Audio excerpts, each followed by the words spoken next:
Es bien conocido ya que Oda suele hacer referencia a su propio manga, en especial en la sección del Nuevo Mundo.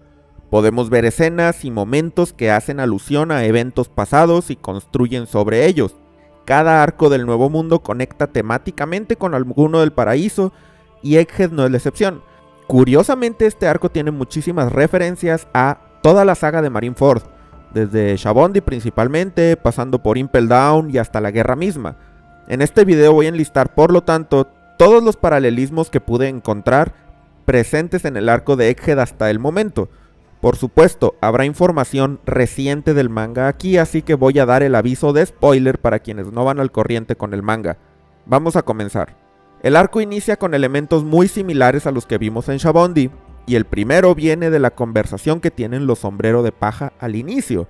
En Shabondi, en el capítulo 490 del manga, Luffy está observando que la Vibre Card de Ace se está reduciendo en tamaño, lo que indica que está en peligro. Aunque sus nakamas le dicen que no tienen problema con desviarse por un tiempo de su aventura, Luffy les dice que no hay problema. Ace está viviendo su propia aventura y él respeta eso. Por otra parte, en el capítulo 1060, luego de enterarse de la muerte de Cobra y la desaparición de Vivi, Luffy actúa completamente diferente.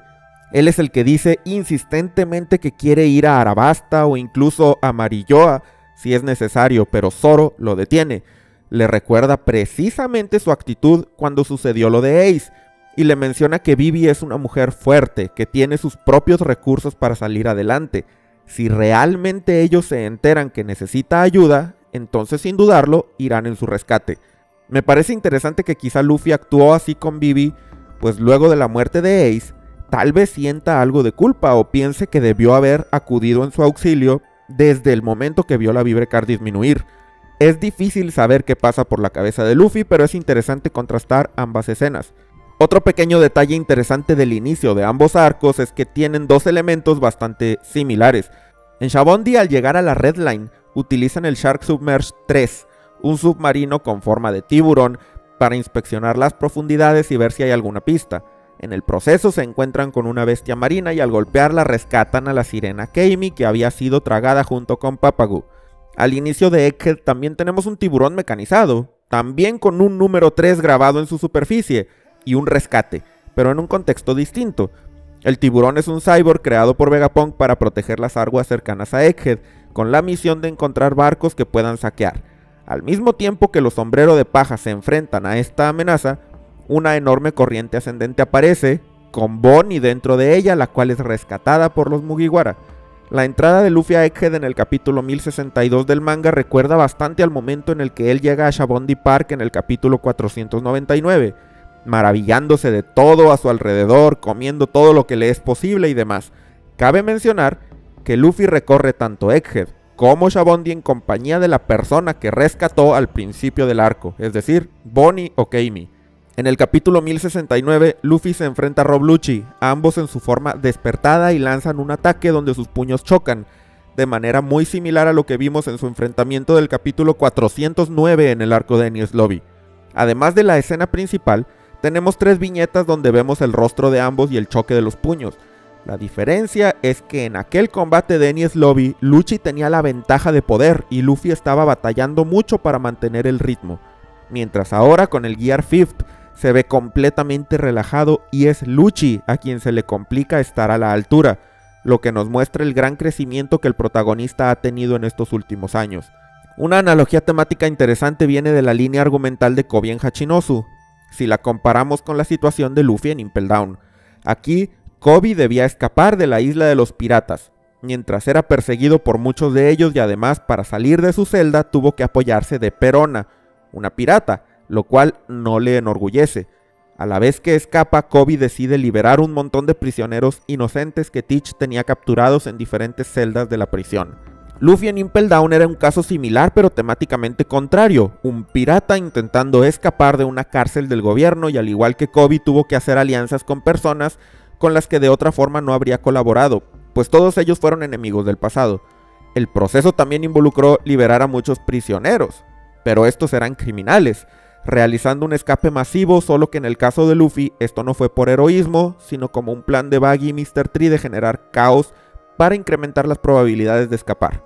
Cabe destacar que tanto Luffy como Koby se sometieron a esta situación por una causa noble.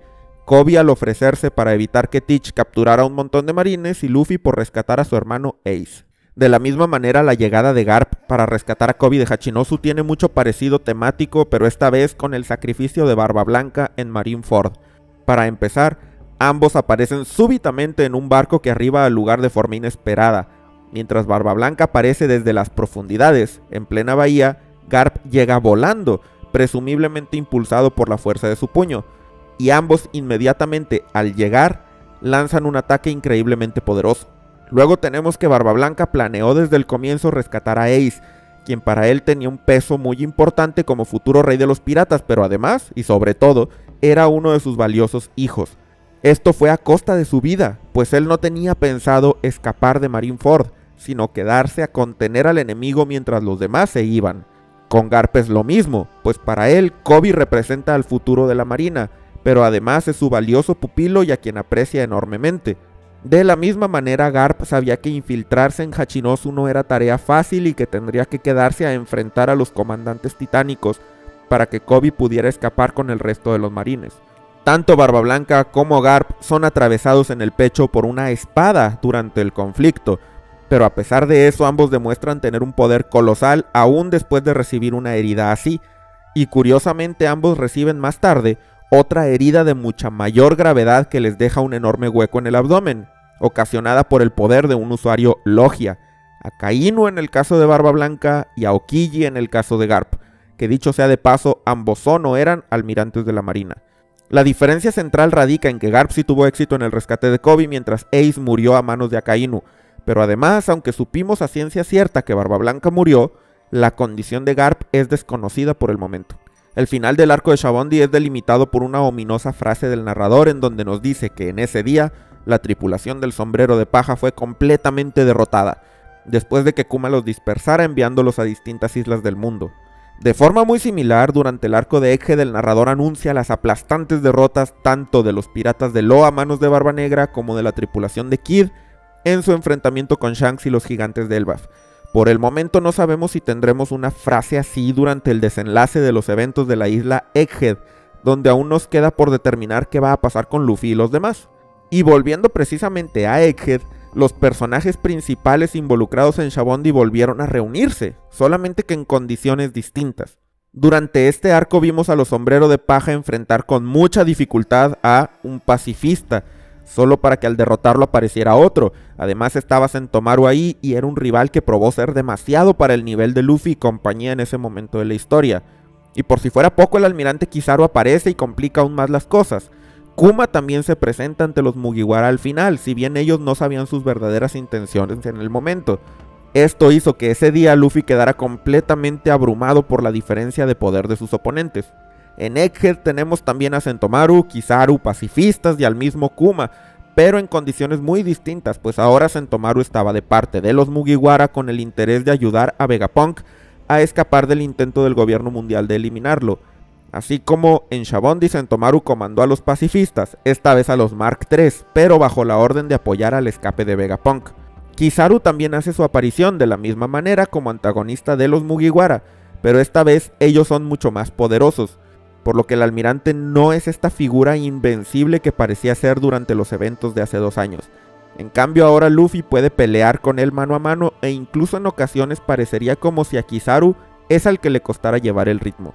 Y fortaleciendo más el paralelismo, el último en llegar a la batalla es Kuma, pero esta vez no para salvar a los Mugiwara de su complicada situación, sino para defender a Bonnie de Jay García Saturn, con la última voluntad que le queda a su cuerpo. ¿Habrá alguna otra similitud en esta batalla que aluda a Shabondi? Quién sabe, pero por el momento el paralelismo es bastante fuerte. Otro detalle curioso es que Luffy ha golpeado a 2 Tenryubito en su vida, y precisamente ambas veces sucedieron en Shabondi y en Egghead. En el archipiélago la situación vino cuando él se hartó de Charlos luego de que le disparara a Hachi y encima se burlara del asunto asestándole uno de los golpes más satisfactorios de la historia de One Piece. En realidad, esta escena a mi gusto es muy similar al momento en el que Kuma golpea a Saturn y lo manda a volar. Pero además, Luffy también golpeó a Saturn durante esta pelea, lo que hace de Luffy una de las pocas personas que quizá han golpeado Tenryubitos en más de una ocasión. El flashback de Kuma nos muestra directamente su perspectiva durante sus apariciones en Thriller Bark y en Shabondi, lo cual es muy interesante, pues hasta el momento era un completo misterio el porqué de sus acciones y qué pretendía al aparecerse en el camino de Luffy, para luego dejarlo escapar.